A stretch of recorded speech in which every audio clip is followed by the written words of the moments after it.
Thank you so much, Taylor. It's really, really fun to be back here at MIT. I see a fair number of my dissertation committee assembled, although they're, stealthily masked, so it's hard to recognize people after all this time.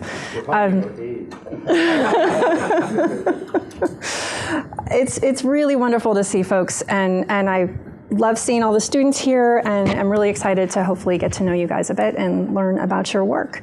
And, I'm at MIT North, as we call Dartmouth, so just come up anytime and be great to see you guys. So what I'm presenting today is material from my latest book project, and I am finishing this up and hopefully submitting it to publishers in January, but there's still time, obviously, in the endless process of revisions that we do in our profession. There's still definitely time for incorporating comments, so I'm really excited to get feedback from all you guys today. So the question that I'm interested in for the book project is about China's rise to great power and whether or not clickers function when they're supposed to. Okay, so obviously so many things of interest with respect to China's rise to we IR scholars. I'm interested in particular in whether China's rise is going to transform the global balance of power that we have seen, basically a situation of American dominance since the fall of the Soviet Union. And obviously the answer to this question has key implications for a lot of things we really care about, for the stability of international politics, for US-China relations, stability and future of American alliances, the character of international order, and the struggle between democracy and authoritarianism. So if there is going to be another great power, it has pretty important implications for all of these things. The question then is, can China rise to great power? And maybe already is China a great power? In the debate right now, you see answers from everything to China is a great power, to China can never be a great power, to China is the greatest power the world has ever seen, to China is in decline. So that basically sums up the landscape. So the punchline is, there's no agreement whatsoever on this question, and yet I encounter a remarkable degree of certainty from people expressing all of those different viewpoints. So anyway, let's talk about what a great power is, and then we'll talk about how one gets there. So great powers need to have a combination of both scale and sophistication in terms of their material capabilities. So in terms of scale, great powers need demographic, economic, and military size. They need to have the largest populations or very large populations. They need to have large scale in terms of their economy, so the aggregate size of their economy, and they need to have significant military force. In addition, you can't just be big, right? You also have to have technological sophistication. So there's that element too. Then great powers historically, we see have the world's cutting edge technology, which provides commercial advantages for their economies and also allows them to have particular advantages on the battlefield when they're fighting other great powers. So it's this combination of both scale and sophistication. Now, China certainly has the scale in terms of demographics, in terms of the size of its economy, which is first or second in the world, depending on how you calculate it. Obviously, it lags the US in terms of overall military power, but most would agree that in a given situation like a war over Taiwan, for example, China has tremendous military forces that it would bring to bear in a war against the United States. So generally, the debate has focused with respect to China as a great power. The debate has focused on technology. Does China have the technological sophistication to match the United States? And there's two narratives that one hears about this. One is a recent narrative, and this is the China as 10 feet tall narrative. You guys know what it's like to write these long book projects or dissertation projects. And as somebody who started this book when people were saying China can't innovate, China can never innovate, this one that's happened in recent years has been one I've had to adjust to. It kind of came out of nowhere for me. So anyway, but the China is 10 foot tall syndrome is one that you hear frequently from industry, from the media, and a lot from the DC community. And basically the argument here, and for example, Eric Schmidt has written reports and op-eds on this a lot, saying that America essentially has been falling behind while China has been surging ahead, and that the United States now is in a situation where we're having to play catch up with respect to China, and particularly technologies at the frontier. So that's the China's eating our lunch narrative that's very much out there. The other narrative is the complete opposite, and this is the one that sort of my crew typically holds. So in international relations scholarship, you hear this one much more often. So the skeptical case says that China actually faces a vast gap in capabilities and wealth. So technological capabilities and then overall wealth vis-a-vis the United States. And so some people have done some pretty sophisticated studies to make this argument. So basically this is the Dartmouth bullet point. So everybody there is either my colleague or did a lot of this work while at Dartmouth. So yeah, we have some interesting lunchtime conversations. So people have looked at various technology indicators and concluded China's very far behind. And so that's one kind of study that you see. The kind of sophisticated studies have looked at tried to look at indicators and made this argument. Other people tend to use a proxy, and they say, well, let's just look at GDP per capita. And GDP per capita, they argue, conveys a lot of information about a country's level of wealth and level of technological development. And they say, wow, China is number 81 in the world in terms of GDP per capita. US is number 11. That's a really big gap. And so that's another point that you frequently see people making this argument that China's far behind. There's another part of the skeptical case, which is not only is there a big gap, but China's going to have a lot of trouble closing this gap because of the nature of its domestic institutions, namely because of its authoritarian institutions, which are said to inhibit innovation. And so you hear this a lot in terms of people who emphasize a democratic advantage, IR scholars, for example. You also see this underpinned by a lot of theory from multidisciplinary literature on institutions, growth, and innovation. And so again, people who talk about inclusive or open access institutions and the effect that that has on encouraging growth and innovation, as opposed to what are called extractive or closed access institutions. So again, the skeptical case says really big gap between China and the United States, and China's not going to be able to close it because of this institutional environment that they'll have to work in. All right, so let me just preview my argument, which is I'm going to be arguing today that China has actually risen to rank among the world's most innovative countries. This is obviously kind of a surprise, particularly a surprise for this big literature that says that's just not going to be possible given its domestic institutions, given the extractive or closed access nature of its domestic institutions. So in the book project, I make both of these points. I talk about China developing great power, and then I say this represents kind of a puzzle for, given this idea that we have about China's institutions, how was this possible? And I make an argument about Beijing has done this through what I call smart authoritarianism. So that's where I'm headed today. And let me just tell you, in the rest of the talk, I'm first going to talk about what is innovation and how do we measure it, some drivers of innovation, and then laying out this institutional argument about what causes, about the domestic climate for creating innovation and how China's is going to be more difficult given its authoritarian institutions. I'll then turn to the empirics of the China case. And so I'll talk about measuring Chinese innovation and then showing that China is becoming a very innovative country. Obviously, this raises the puzzle of, okay, well, how did China do that? And so I will introduce this argument about smart authoritarianism. Okay. All right, what is innovation? It feels kind of ridiculous to stand here at MIT and tell people what innovation is. You guys are telling the world what innovation is, and so actually it's really kind of funny that I walked out of here with a dissertation about apologies and then come back and am giving a talk on innovation. So something happened in between.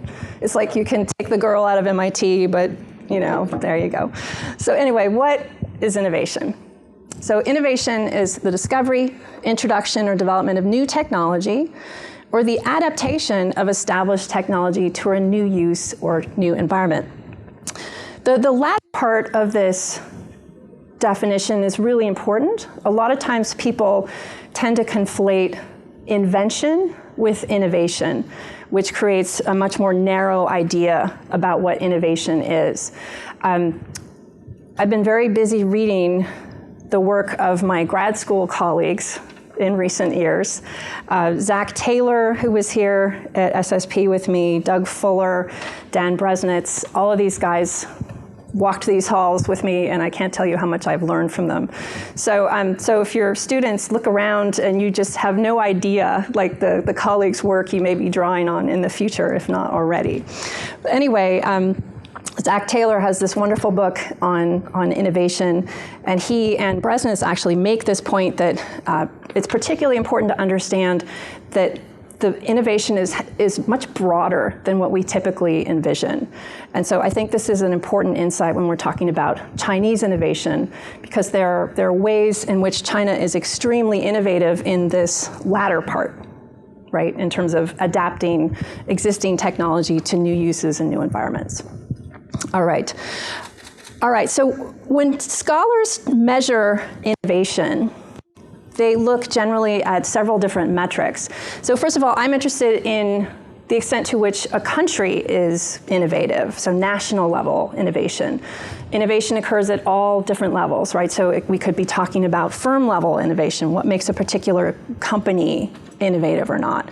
We could be talking about people. We could talk about what makes for innovative employees or not. So there's all these different levels at which this vast innovation literature is interested in this subject. But I'm looking at countries, what makes countries innovative or not, and how can we assess to what extent a country is innovative. So in the innovation literature, scholars typically look at two main baskets of metrics. So the first is inputs into innovation. This is basically how much a country is trying to create the conditions for innovative activity. So again, I'm going to talk about some different drivers of innovation.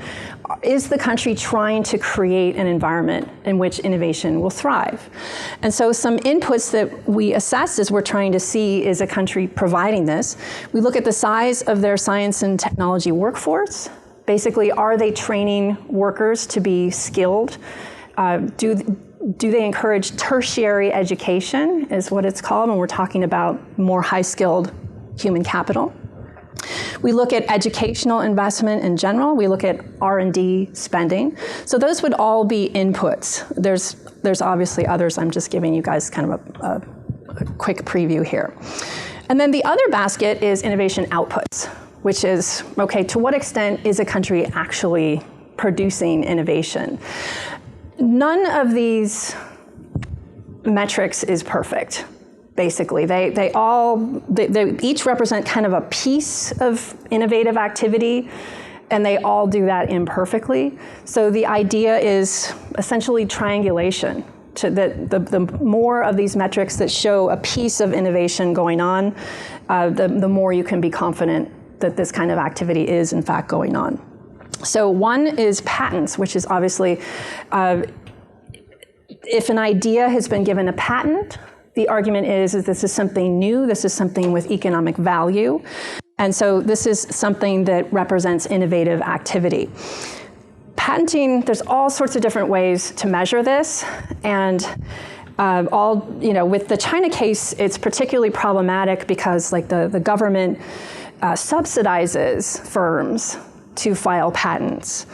And so then you start getting into, okay, well, how do we accurately measure what's going on if we have a system in which there's subsidies for this behavior and in which maybe the process might be corrupted, and right, so this all gets very dicey. So as I've created this study, I've had to think about how do we get around those kinds of problems. So I'll talk about that in a minute. So anyway, patenting is a really important aspect of innovation, and I should mention, so that really is invention, right? So that really does capture that invention slice of what's going on. Research is another dimension of this. So publications that a country's nationals are publishing, you could just count up journal articles. You could even limit that to science and technology fields. The problem is there's all these questionable journals out there. I know this is a horrifying thought, but there might be articles that are not as good as other articles.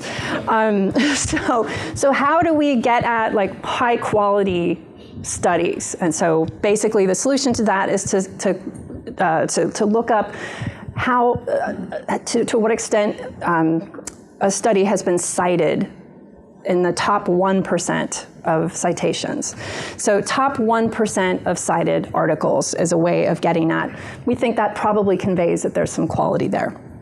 And then the third dimension is trying to capture actual commercialization of technology. Not just that something has been invented, but that it's actually in the economy, it's adding value, it's being purchased, and so on. So one dimension you can ask is, like, what % of a country's manufacturing or of its exports is actually in the high technology realm? Okay, so those are all several different metrics in those input baskets and output baskets. All right, what causes innovation? What causes all that to happen? All right, this is one of the biggest questions in social science, so you're not going to get a definitive theory from me, particularly not standing in the middle of MIT, as I said. But there are several drivers that scholars have identified. In Zach Taylor's book, he talks about pillars of innovation. And so several of them are these. So one idea is property rights, that inventors and entrepreneurs need to know that they will benefit from their activity. We can talk about intellectual property rights, but that's actually an overly limited view of things, that there are other ways that you can convey this to inventors. And so some economies, and actually China is one of them, manage to encourage invention, innovation, even in an absence of the kind of strong property rights that the more Washington consensus view would have expected.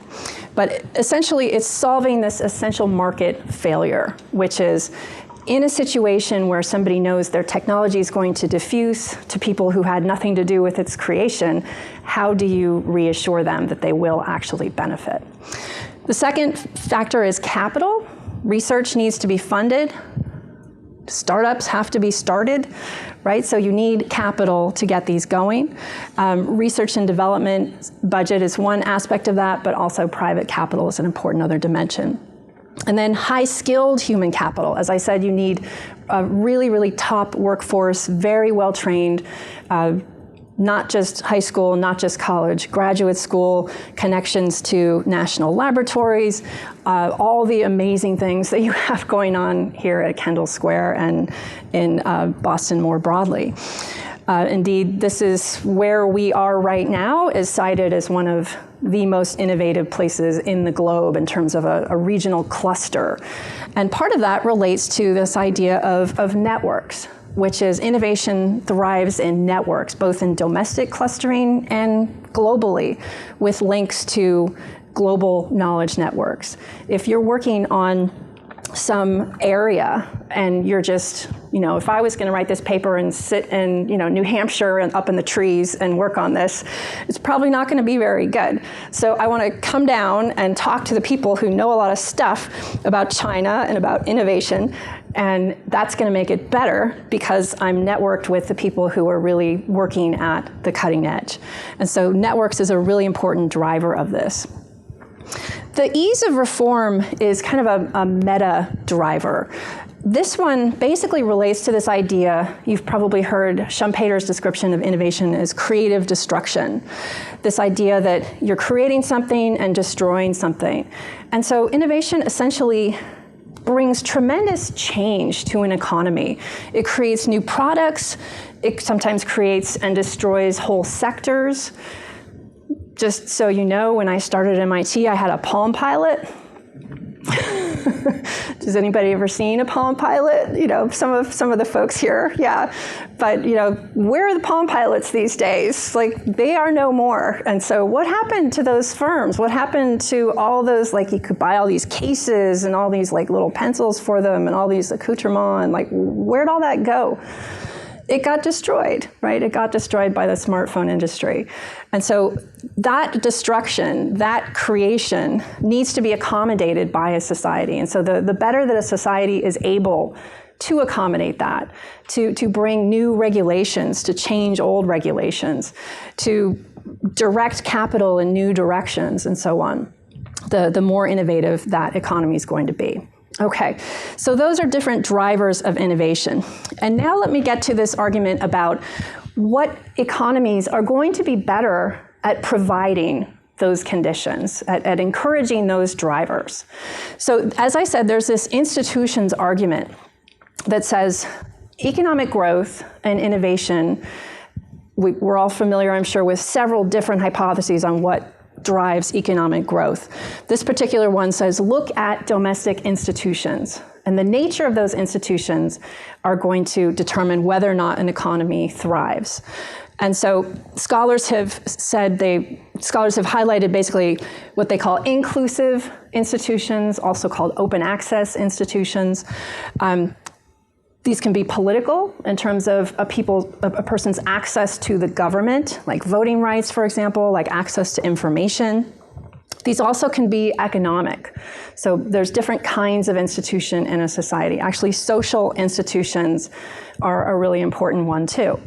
Those are the ones that are, you know, just sort of like traditions and norms and so on. So anyway, the scholarship here says, look at the nature of these institutions, and that the countries that have more inclusive institutions in which more people are connected to their economy, more people are connected to their government, those countries are going to be more innovative. And the scholars who make these arguments about innovation and inclusive institutions draw sometimes explicitly, sometimes implicitly, on several different mechanisms. And these are all connected back to those drivers that I identified earlier.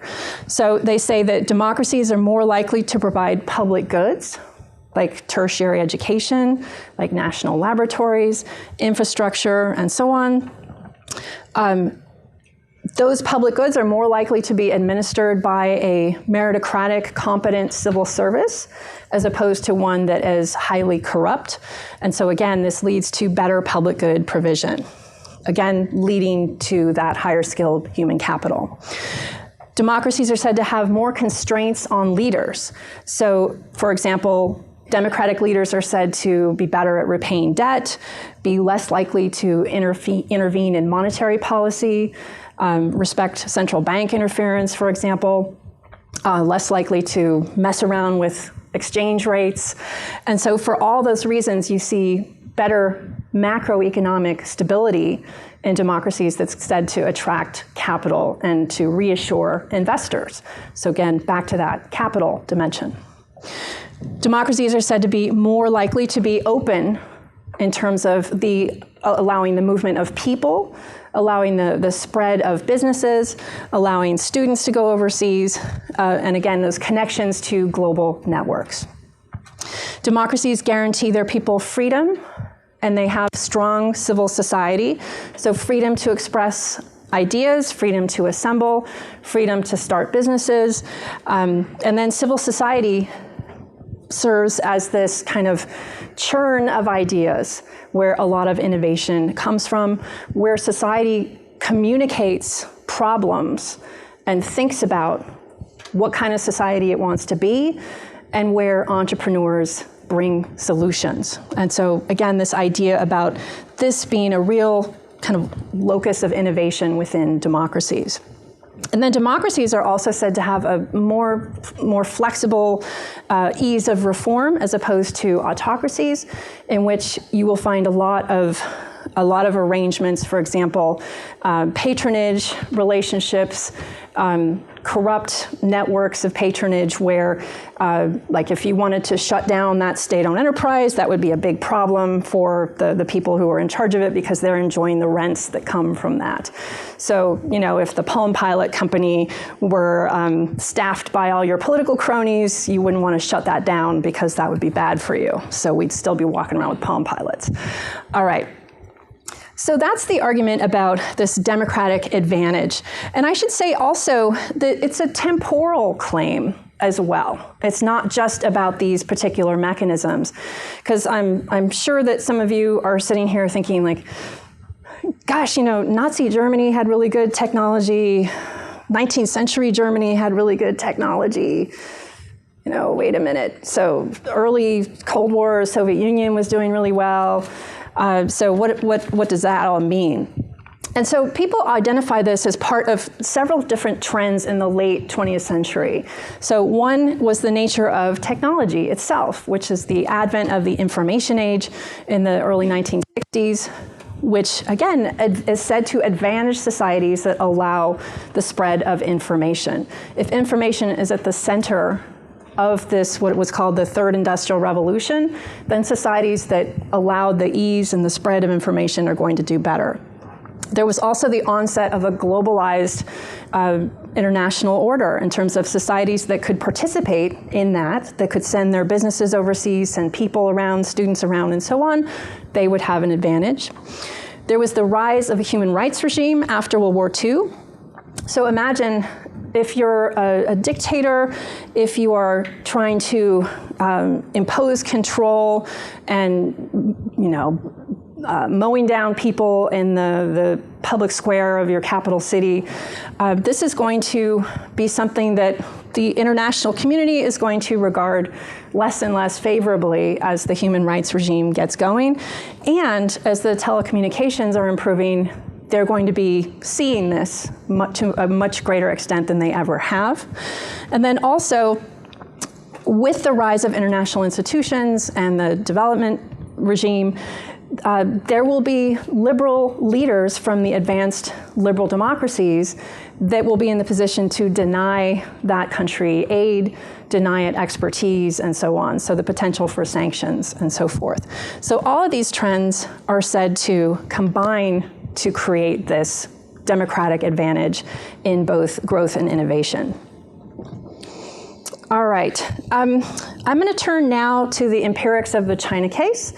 And again, I'm not going to go through necessarily, I don't think I go through all of these, but I'm going to give you kind of a taste of these different data on these different both inputs and output metrics. As I show you a bunch of charts, you know, I don't want to impose like chart blindness on you, so just keep two things in mind, okay? First thing is follow the red line. So just like see what direction that's going. It's pretty interesting. The second is basically all I'm trying to convey to you with all of these charts and lines all over the place is that China is in the mix. That's it. I'm not saying China's 10 feet tall. I'm not saying anything else. I'm saying China is among these countries that we tend to think of as the world's most innovative. All right, let me start with inputs. So this is R&D spending, represented as a percentage of GDP. Follow that red line, and you see that China has kind of climbed right into the middle of these countries that, again, we think of as quite innovative. With one of the largest GDPs in the world, this translates to China being second in the world in aggregate spending on research and development, next to the United States. Public and private together, or only government spending? This is government. Yeah, this is government.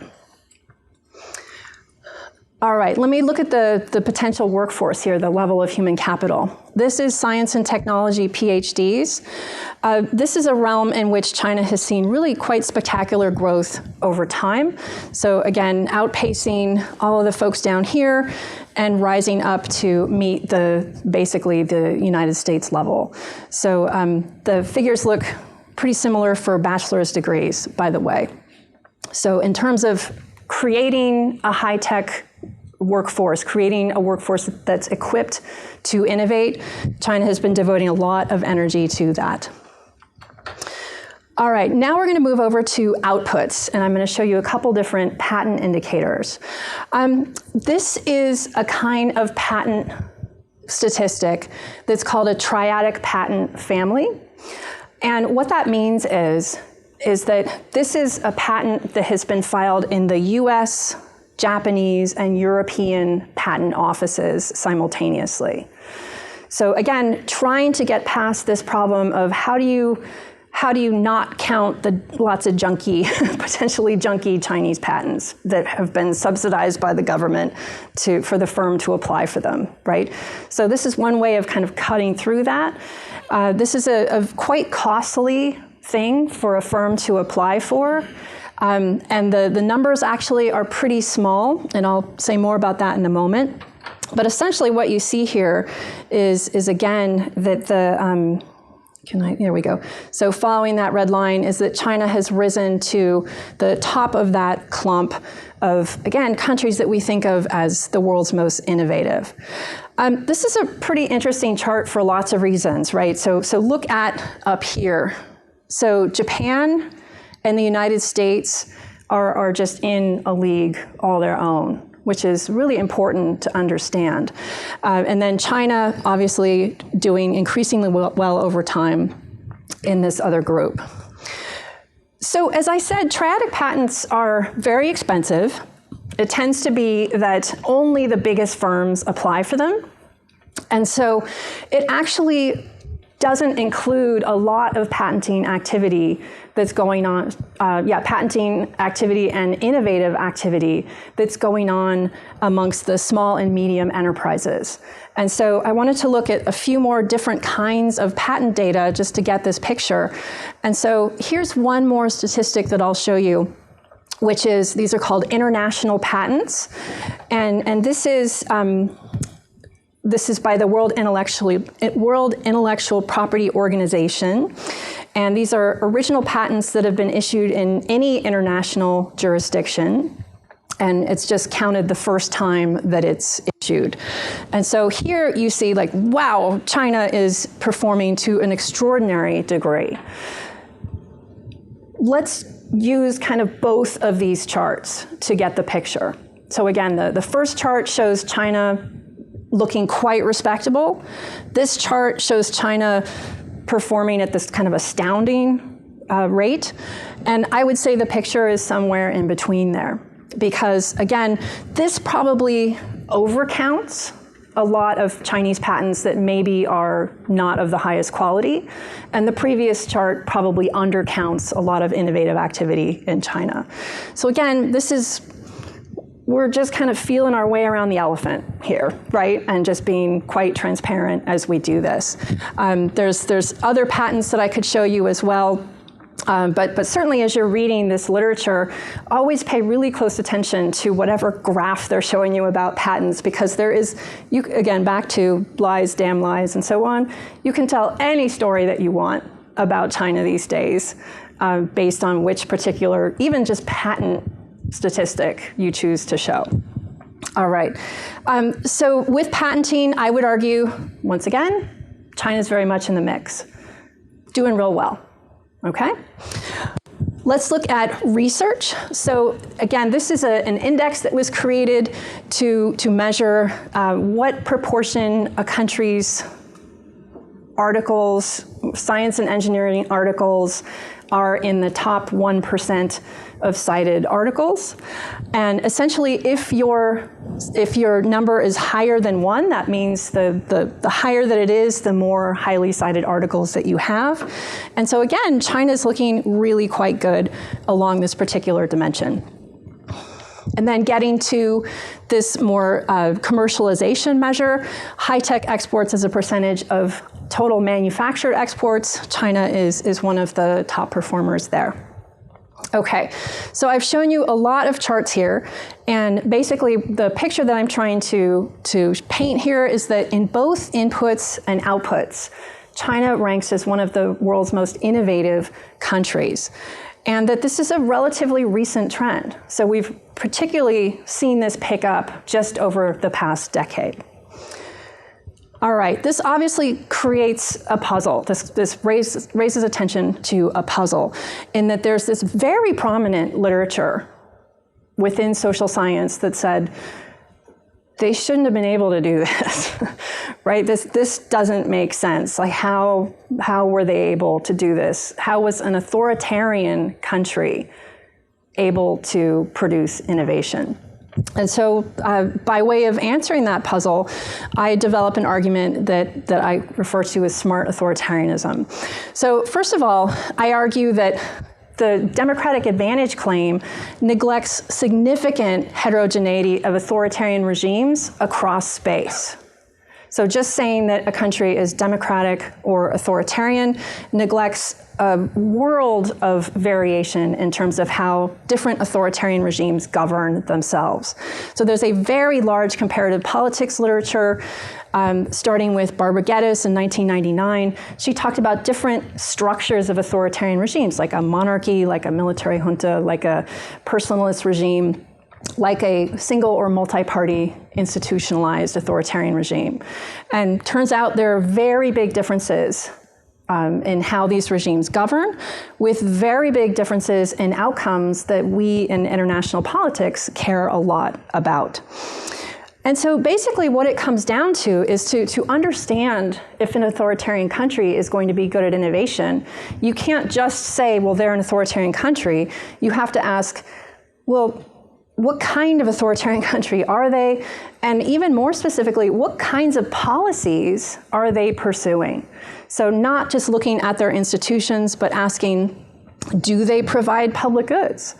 Do they provide property rights or some other means of reassuring inventors and entrepreneurs?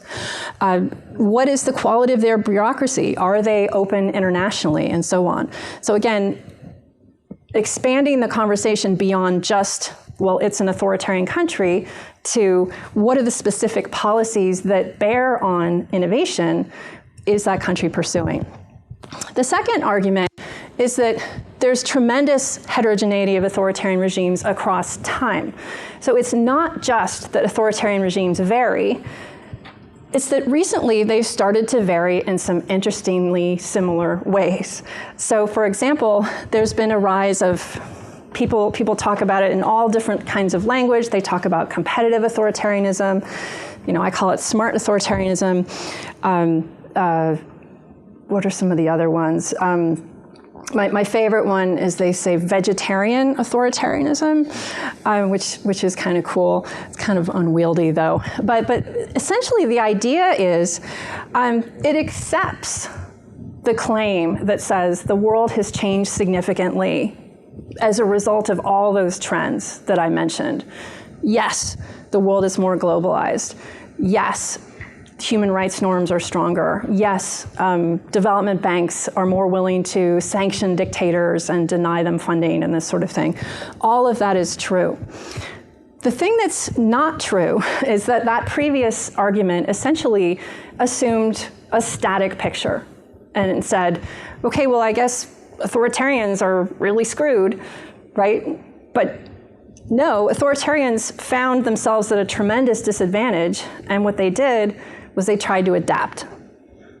And so what this represents, what this smart authoritarianism or competitive authoritarianism or vegetarian authoritarianism represents is adaptation. And so what we see, and the great book that's out pretty recently on this is the Gureyev and Treisman book called Spin Dictators, is they talk about the different ways that dictators are exercising control that will make them kind of look less repressive in the eyes of the international community, not scare away foreign capital, not deny them access to global knowledge networks, and this sort of thing. And so with respect to the East Asian cases, there's been a big comparative political economy literature on particularly the development of South Korea and Taiwan with respect to providing public goods, having a highly meritocratic civil service. So that was all work that came out looking at the kind of growth in the catch-up stage of development. And then, obviously, I'm talking about past that. I'm talking about the innovation-based growth stage. And there's all sorts of work going on about China today that talks about how the Chinese Communist Party governs today relative to the past in ways that are less overtly repressive, that, again, engages in low-intensity repression, in terms of censorship. Margaret Roberts' book on strategies of censorship that basically, like by flooding the information environment with lots of bogus information, you also are able to deny people access to information. And so that's a kind of non-coercive method that people, again, are just finding that the authoritarians are pretty good at doing. At finding ways to subdue protests that are quite creative and often preventative, like so the protests don't even occur. So you don't have to kill people in the public square. And then also that you can still have a government-controlled civil society. It's not going to be identical to the one in democracies, but you're going to get a lot of advantages from it as a government. And in terms of its contributions to innovation, but it can also be government controlled in many ways. So all of this basically is pointing to a picture in which we see authoritarian adaptation over time, in which basically authoritarians are performing at a much higher level than we thought they would ever be able to do. So my findings in sum are that China has the scale, China has the sophistication to be a great power. And what that's telling us is the unipolar moment, as it was frequently referred to, is over. We have two great powers. I was never all that good at math, but I think that tells us that we are in what's known as a bipolar era. This obviously has really big implications for American grand strategy, things that people around here care about a lot, for the character of international order, and for the future of democracy in this struggle with the spread of authoritarianism. We're seeing far more competent authoritarians than we ever imagined. This also has really important implications here I want to highlight in terms of I'm not trying to tell you a decline story. If you look at those charts, the US is doing great. So I do not find evidence for the China is 10 foot tall narrative here. I find that China is very much in the mix, but I find that the United States is doing very, very well. And if we look past kind of current technology, we see that moving into the frontier technologies of what's called the fourth industrial revolution. Basically, I'm doing a paper on this also. Basically, the story is about the US and China both being very much in the lead. And so again, this is not a decline story. And then there's a lot of implications here for international relations theories and for literatures, and so lots for you guys to unpack someday. For this, basically my findings really challenge these arguments about institutions and economic growth and innovation. There's a whole IR literature about what's called democratic difference. Basically, it's democracies are better than non-democracies at a whole host of things. And this study joins others in saying, we need to go back, we need to visit that. Because again, once you unpack the idea of authoritarianism, and basically what we find out is that some authoritarian countries are really, really bad at a lot of things, and that might be driving these entire results that people got when they said democracies perform better at a whole variety of different things we care about. Some of the leading studies on this, we've seen some scholars move into this area, basically both in the actually all of them in the military effectiveness literature. So Jessica Weeks, her tremendous book on this, Caitlin Talmadge, our girl, her book also really amazing in breaking this down and saying, looking not only in how authoritarian regimes are different across space, but also vary over time within the same regime. And so that's another really important part. And then Donnie Ryder also looks at the different ways that authoritarian regimes coup-proof their militaries, which will have different effects on military effectiveness. So anyway, there's these works that are out there that are starting to do this, but this is still a pretty nascent effort. And so we need to do a lot more of this to unpack just, again, what are the effects of regime type on a lot of these outcomes that we care about. So I'll stop there, and I look forward to your questions. Thank you.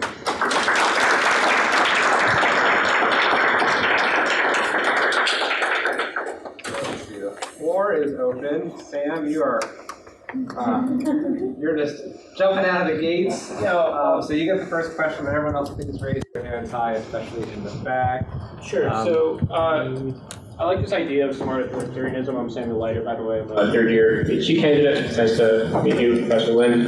I was wondering whether or not, in watching recent news and the recent Party Congress in which Xi Jinping extends his term, there's been a lot of discussion about China regressing in terms of its economic globalization, which may then affect the degree to which these smart authoritarian policies continue. Is your view that that is occurring? Do you see that this period of smart authoritarianism in China is coming to an end, or do you think it's going to continue, and why or why not? I mean, this is just such a good question. This is the question right now. It's the danger of writing a book on something that's kind of a moving target, is that I've realized I need to maybe add a chapter. So let me bounce this off you, and you guys can tell me how it sits, because this is what I'm literally writing right now. So I have a couple slides I can show you. I thought we were at the end.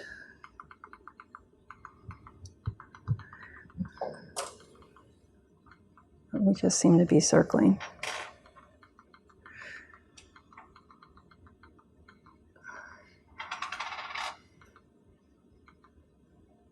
Extra slides. Okay. All right. So this is the question, which is the Chinese government essentially abandoning this smart authoritarian policy? And so lots of scholars have pointed, I think completely correctly, to a range of policies that Xi Jinping is pursuing. And actually, you guys have Susan Shirk here tomorrow, and she dates this to the late Hu Jintao era, actually. Basically, the argument is that the various policies pursued under Xi, increasingly statist approach to innovation, again, like the financial sector had been going like gangbusters and doing great and highly innovative and everything, and now Xi Jinping is coming in and saying, no, we don't like how you're innovating, we want to innovate in strategic areas that the state cares about, and so we're going to make you do that. That's something that doesn't sit well with a lot of folks that say this isn't going to end well for China. There's a whole host of other things, their foreign policy choices and so on. The abandonment of state-owned enterprise reform, part of this kind of statist trend. So there's a whole host of these different policies. And I think people are quite right to say that we have moved, and then repression also, cracked down on civil society, censorship and so on. So we have moved, I think people all agree, that we were in this direction and we're moving in this direction. And so I think I completely agree with that. The argument that I just made is that there's this kind of zone of smart authoritarianism, and this view that I just stated says they were in it and they're moving out of it. So that's this argument that you see basically everywhere. If you thought that scholars all disagreed on stuff, this is like the one thing they all seem to agree on. Like, Xi Jinping's messing up, China's not going to be able to innovate. Like, this is just the narrative right now. I mean, they might be right. Okay, so point number one, they could be absolutely correct, which is that China managed to get to this kind of sweet spot where we didn't think they could go. We didn't think that was possible. We didn't think there was actually a sweet spot. So just the fact that there is one is pretty interesting. But then perhaps they have left that. They've moved toward more authoritarianism, more repression. An alternative view, though, is they haven't actually left the sweet spot. So maybe they're still in it. Okay? Basically, what I'm saying is, I don't think we know. People seem to assert this with great confidence, that they know exactly where that sweet spot is, which is interesting because at the time when they were back in 2005, nobody thought China could innovate at all. And yet now they say, oh, that's where we want it to be. So this argument seems to be kind of evolving, is one point. Anyway, I don't think we know enough about the relationship between innovation and repression, and we don't know enough about in what ways do you need to be smart? Do you have to be smart on every single one of these dimensions, or can you hit 3 out of the 5, right? And so there's just too many uncertainties before we can definitively say, like, oh, he's taken China out of that potential zone. And I think this is even more important because of all the different factors that could be involved here. I think that the answer is inevitably going to be conditional. So that maybe there's one country, a certain kind of country, where this sort of shaded area is over here, for China it might be over here, and so on. So I think it's going to be conditional. What might it depend on? Market size is a really big deal. China is not a normal country. China has a massive domestic market. And so if the issue is oh, it's going to lose market access because of Xi Jinping's mean foreign policy, well, that's a really big deal if you're South Korea. It's less of a big deal if you're China, right? So market size might be one factor. There's another thing that again, I think people are making all of these arguments without actually knowing much about where innovation comes from. And so when we learn about different kinds of innovative activity, for example, it raises the question of, well, maybe what Xi is doing will definitely mean that China's not going to be good at these particular kinds of activities. But maybe they'll still be able to do other kinds of innovative activities. Maybe this is going to be felt in different sectors to different degrees. So for example, scholars talk about science-based innovation as opposed to efficiency-based. They talk about customer-focused innovation. There's all these different kinds of innovation that go on at a given time. And so again, it might depend on like whether or not you're here or here might affect these different kinds of innovation differently. There's also the other huge uncertainty, which is China is doing this in a world where dictators have just unprecedented tools of control. And so how on earth do we know how this is going to go down, essentially, when this leader has tools of what we would call soft repression, again, ways of monitoring and keeping people in line that are not as overt as they used to be? How on earth would we be able to know whether or not he's going to succeed at staying in power while fostering innovation? So the short answer is, I don't know where this fuzzy zone is. Neither does anybody else. Okay. Great. My question actually lines up, follow up on Sam's question. My name is Diana. I'm a third-year PhD student in the department. So you coined this term, smart authoritarianism, and your project speaks very broadly to the regime type question. And my question is, what do you think are the characteristics that make some smart authoritarianism different or more innovative than authoritarianism in general? Is China just a unique case of authoritarianism, or are there other authoritarian countries that can also fall into this bracket of innovative countries? And because I sort of get a feeling that this can be not a regime type story, but a state capitalism story, or even just a China story. So why does regime type here matter? Mm-hmm. Okay, that's a great question. So China is not the first or the only country to do this, but generally, if you look at the most innovative countries in the world, they are mostly liberal countries. And so this is something that is relatively new. If you look at, for example, so the case of Singapore is really kind of the originator of this model. And so essentially what you're seeing there is you're seeing a government that's trying to, the key to smart authoritarianism is this idea of ruling, controlling, using threats of force in ways that are less visible and more targeted, because that will offend the international community and global capital and international institutions much less. And so again, it's this concern for your reputation. It's concern for your image, because the people that you want to be in business with worry about these things, and you worry about satisfying them. So there's a whole big part of this is essentially, can you target your repression much more than just, mass killings of lots and lots of people, and can you hide it as much as possible?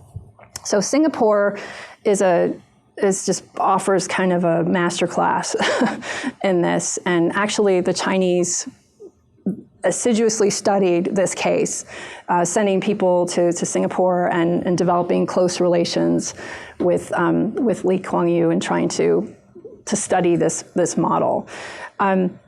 You can raise lots and lots of questions about, okay, well, to what extent can we expect a Singaporean model with this tiny, tiny state to be successful around the world?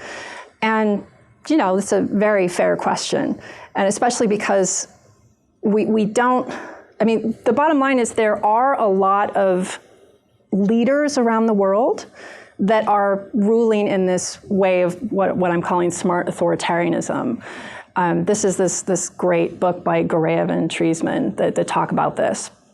They talk about Putin was doing this, and then they said there was Putin 1.0, and now he's switched to Putin 2.0, and so he's gone in the wrong way. So various regimes, and interestingly, a lot of them have worked with Singapore in the past. And so this one thing that has really intrigued me about this is the communication among authoritarian regimes and how they learn from each other. So essentially, it's not just a China story, definitely not. And it does relate to regime type in the sense of it's about how does an authoritarian government satisfy the various needs that it has to satisfy in terms of control of the public and also satisfying that selectorate that you have to satisfy. And the previous models that have looked at this, there's the recent models that I mentioned, and then the whole kind of East Asia international political economy literature that looked at the growth stories in particularly in South Korea and Taiwan, which were authoritarian at the time. Those provided a lot of clues as well. It was a different stage of development initially, but they ruled very much in this mold. Maria. Okay. Thank you. I very much enjoyed the presentation. I think I follow you up to a point and then I get a little bit lost. So my question, the glib way of asking this question is smart authoritarianism another way of saying more democratic? But sort of what I mean is, I follow you when you say that institutions, especially democratic institutions, are meant to solve a problem. It's not the institutions themselves, it's the problems that they're solving that we need to look at. that are driving innovation. So the problem is you need to find a way to solve market failure. Property rights do that for us. So what's the smart authoritarian solution to that problem that gets us something that's like property rights, but not property rights, so that an authoritarian state can do it and not a democracy? What's the solution to the funding problem? What's the solution to the adaptability to change problems? So how does smart authoritarianism solve the same problems without doing it the democratic way? Mm-hmm. Yeah, I mean, the bottom line is countries do this in very different ways, and so there's not any one given way. So there certainly are cases like the Chinese case of property rights, for example. You see both firms and entrepreneurs engaging in kind of strategic activity that they think is going to, like running for a legislature, for example, that they think will result in less expropriation by the government. So that's like one strategy that these actors have. And that's not property rights, but it's behavior, it's like adaptation to their regime that have allowed them to face less of a threat of expropriation. So that's, I mean, like Yuan Ong talks about the China cases. She talks about directed improvisation. She talks about how in developing countries, you just see these the adaptation to local conditions, and that she very much uses as her foil this idea of like the Washington consensus, which is, okay, we have this idea, well, you need these things and then you're going to be okay. And she said in the China case, that's certainly not what happened, and around the world, that's certainly not what happens. So the bottom line here is it's going to vary tremendously by country. So I wouldn't say that there's one smart authoritarianism model. It's the essential problem, again, is authoritarian regimes have to provide both private goods and public goods. And so that's the tricky thing. And so how can you provide private goods without it being so corrupting that it's going to eat away all of your growth? And so they're trying to do something extremely difficult here. So for example, scholars talk about different kinds of corruption as being more dangerous for growth than other kinds of corruption. And so that's Ong's story for the Chinese case, like why they were able to grow. And that was also the South Korea story for why you both, and Japanese actually, why you saw so much growth and so much corruption in the same economies. So yeah, what the smart authoritarians are trying to do is they need to provide both private goods and public goods, and because they want to innovate, that's why you need public goods. And then they have to repress in a way that is less overt. So it's a combination of providing private goods in the least damaging way, and it's repression, but yet a kind of a softer or more targeted repression. The two-finger, Joel Brenner. Jennifer, thank you for that. The only thing that surprises me is one thing you didn't say. You haven't mentioned the demographics of the Chinese situation. And I raise it now on a two-finger privilege because I think they bear directly on the government's ability to produce private and public goods. And I wanted to address that. Yeah, I would say that demographics are there's another kind of group of problems that people are pointing to with respect to China's future right now.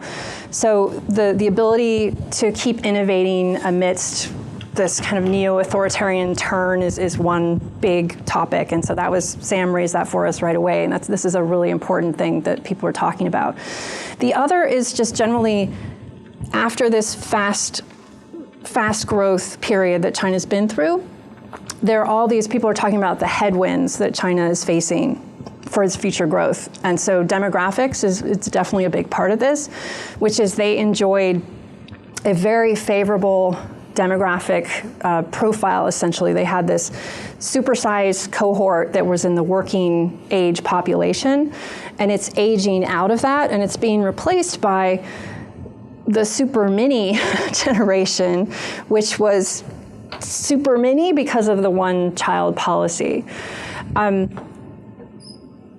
In some respects, this is just a completely normal thing. Like all rising economies have had, it's demographic transition that creates that weird bulge generation that then is replaced by a smaller generation. And so that's a headwind that every single economy faces. But then China exacerbated the whole problem by the one-child policy. So again, the super mini generation is coming up that has to take care of the super huge generation. So absolutely China's problem is going to be worse than others. But the general trend of having this demographic penalty is one that basically all rising economies have had to deal with. It could be that China struggles significantly more than these other economies.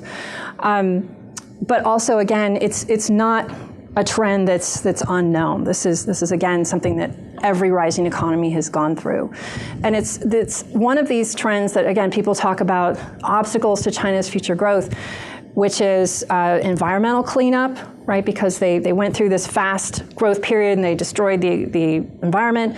Now they have to clean it up, so that's another problem. It's financial crisis, debt crisis, right? So the property market, certainly. So every fast-growing economy that followed this investment growth model, they all have financial crises. They all have debt crises. And so again, none of these headwinds are unusual, and they are precisely the reason why growth slows at this stage. So a lot of people, when you read articles, they say, like, oh, China's growth can't stay at 7%, and it's because of all these problems. It's like, no, no economy's growth stays at 10%, 8%, and they all go down to about 2%, and it's because of all these factors. The one area where we're not sure just how bad this problem is going to be is precisely the demographics one. Again, it's not unprecedented. Every economy goes through this if they've had a rise. But because China, the nature of China's is unusual because of the one-child policy. And so that is absolutely going to take a big hit on growth. Thank you. Mm-hmm. Very positive. So I'm tempted to give Taylor connections and say I have 3 questions, which I do, but I'm only going to ask one. No, very good. They're much worse offenders. I'm not even raising my hand today. I just want to be clear. So I guess I just want to push you a little bit and stipulate that I know almost nothing about this area. So I'm trying to, I'm looking at those the string cheese diagrams that you showed us, and thinking to myself, wow, and then I'm thinking to myself, how is it that I read regularly the Financial Times, Reuters, BBC, New York Times, tech columns, and I can't remember the last time I saw a column that said, the Chinese have done it again. Now everyone is going to be forced to compete with this thing, right? The last thing I remember is the Chinese had one moment where maybe they had the fastest supercomputer or something, which was a brute force kind of a project, right? So our business loves measurements, and you dove into the measurements we have. But I wonder if it's possible that this is somewhat illusory, right? You're showing that they are a technological power and they care about these things and they have a lot of activity. They do have a very large population, which means they probably have a lot more people in this business now than we do. So they have to do something. They have to file patents. They have to justify their existence. The Chinese state knows that people look at these things, so they probably do things to try and tinker with them and improve their prestige. So just tell me why you're just being your usual cantankerous self. These metrics. Yeah, no, me. You're never a cantankerous self. I'm always a cantankerous self. But tell me why I'm not being my usual just cantankerous self. I'm just missing things. And 10 years from now, I am going to read those articles. This is all the seed corn. And 10 years from now, I'm going to be reading an article every week about the new Chinese widget that I just have to have. Should I answer your first question? Or I'm just going to stop with that one. The other two are much more metaphysical, so I don't think we have time. All right, before we get to that, I have no idea what that means. I'll just take this one. Yeah, I mean, again, when I started the project, the IR conventional wisdom was China was facing this vast gap and was way behind. And as time went by, I started noticing more of the kinds of articles that you're talking about that you're saying you're not seeing. And so now there really are out there like China is 10 foot tall articles. They're competing with the let's not freak out too much articles. And so what you see is a debate that's trying to figure all of this out, like where are we?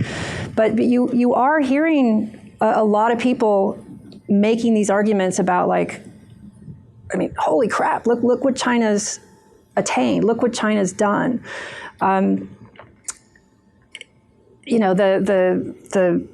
The guy at the Pentagon resigning in protest and saying the United States is falling so far behind, we don't even have a chance of catching up again, right? And so you are hearing these things.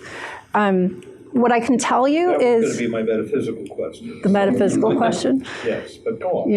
Yeah. So what I can tell you is that I try to bring my, Barry Posen infused cantankerousness to this, and say, okay, let's not make this easy. Let's use the best metrics that we can possibly use that try and get rid of all the things that you were mentioning, the fact that the government might be subsidizing some of these patents. Like I didn't use any data from the Chinese Patent Office, for example. I used data that is being, it's competing out there in the world with the top inventions. And so if China seems to be doing pretty well according to those metrics, I think it's doing pretty well. I could have put up charts that have this line, right? And those charts exist. But again, we have reasons to think that those are not as reliable. So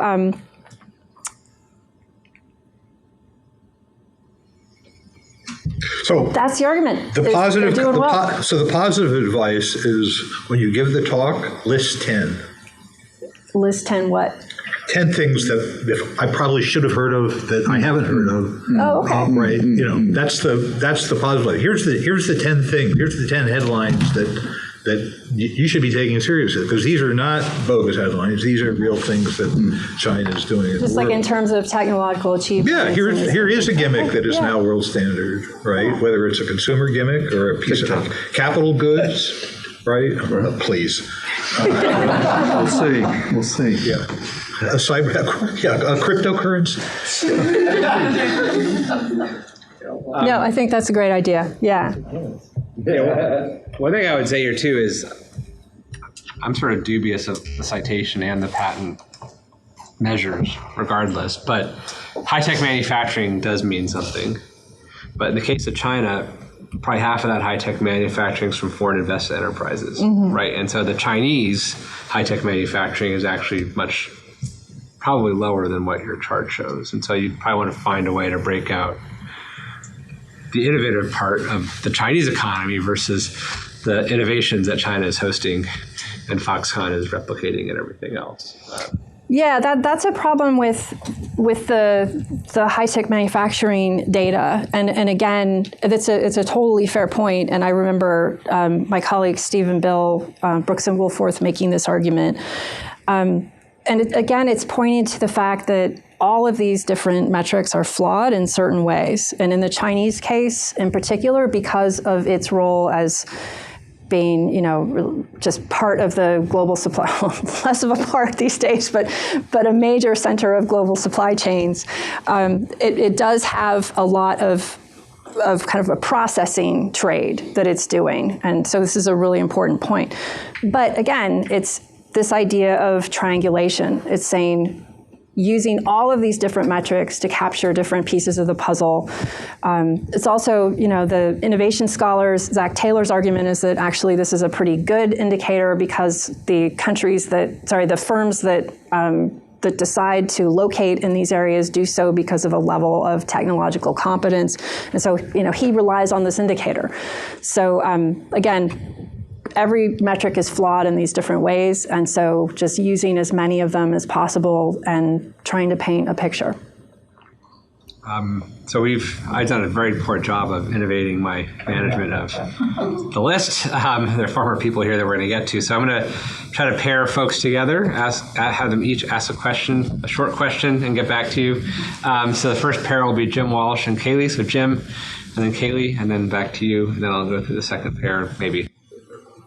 Great. Just super quickly on this democratic advantage to innovation literature, which is sort of what I grew up in. It always seems sort of reasonable, but really general, like big statement up here and then results are way down here. But you're saying that China adapted to that, adapting not by being more liberal, but by using other techniques like minimizing the visibility of their illiberalism. And I'm just wondering how, now having gone through that literature and, 8 or 9 or whatever different variables or arguments, are any of these hypotheses falsified in the Chinese case? Do they perform so weakly that we can say, maybe this one isn't sustained, but this one isn't true? And then the sort of wacky thing that I'm slipping in, is there any chance that the change in what we see in the charts is not that China changed, but that innovation somehow changed?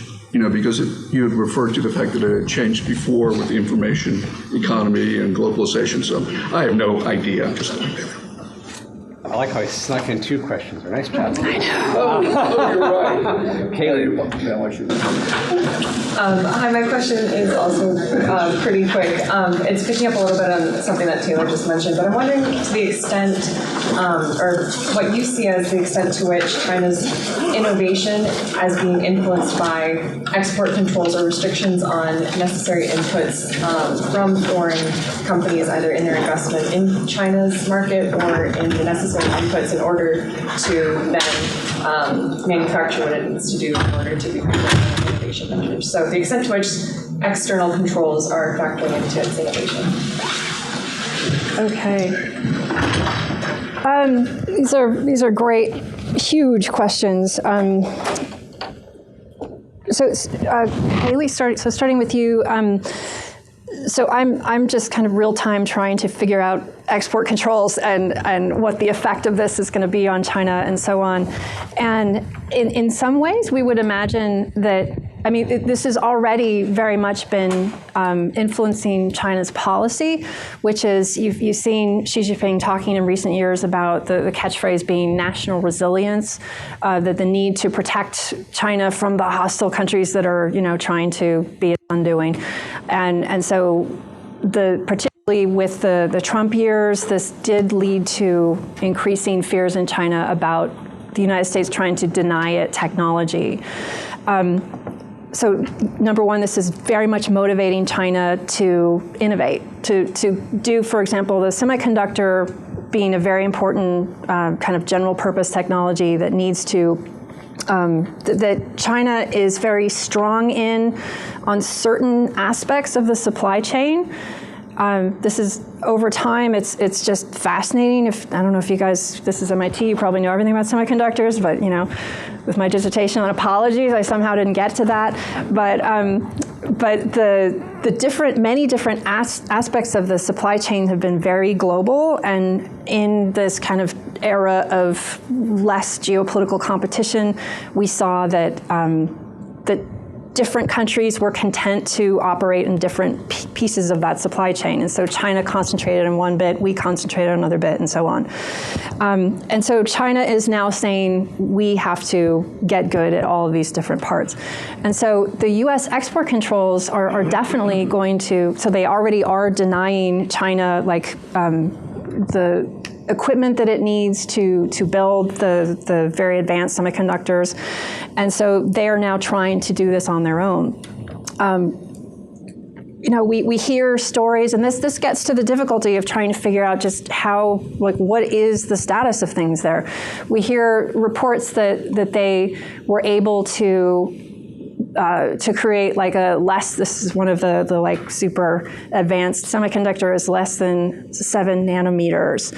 And so it's like, this was a super big deal. Wow, they went under 7 nanometers. Oh my God, this is huge. And then there's the round that comes back and says, well, wait a minute, but they can't produce those at scale yet.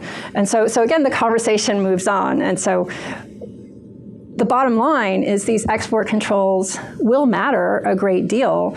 We don't know how much, because China's working really, really hard to do this, and because the other really big point is this is unilateral. And this is a really big world with a lot of really, really talented countries that would like to export things to China. And so the extent to which the US can successfully deny this to China is really unknown. But it's certainly going to slow them down to some degree. Jim, on the democratic advantage arguments, yeah, a lot of them do pretty badly.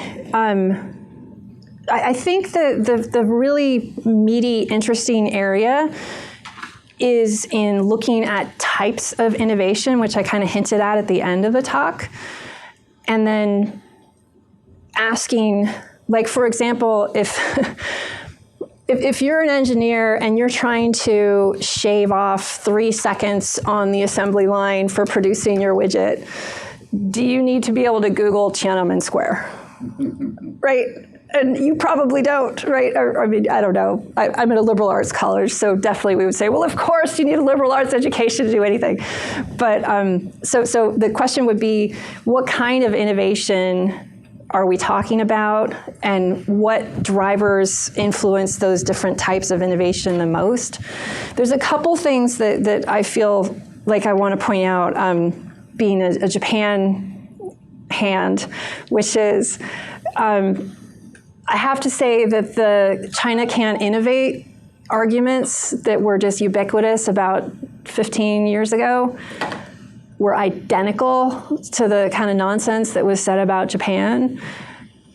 And it felt a little creepy. Yeah. Like, oh, they're not creative. And it's just like, what? So that, it was very interesting to see those arguments in the US regarding Japan, and then it was a little disturbing to see them rehashed with respect to China. Another one that is very frequently seen to this day is people talk about the education method. And they say, like, oh, China has these examination systems and they educate their people in rote memorization. And that's not creative. It's like, okay, did you see where Japan is on these charts? And it has the same thing. South Korea has the same thing. And so that's one that's just absolutely wrong, right? Like, in terms of at least national innovation performance, give them exams, like, make them memorize stuff. Like, they work it out, right? They figure it out. They get good at innovating nonetheless. And so we love and cherish our, back and forth and our Socratic method and our whatever that we do in the US. And I still love it and I still believe in it. But it's very clear that other systems produce good results.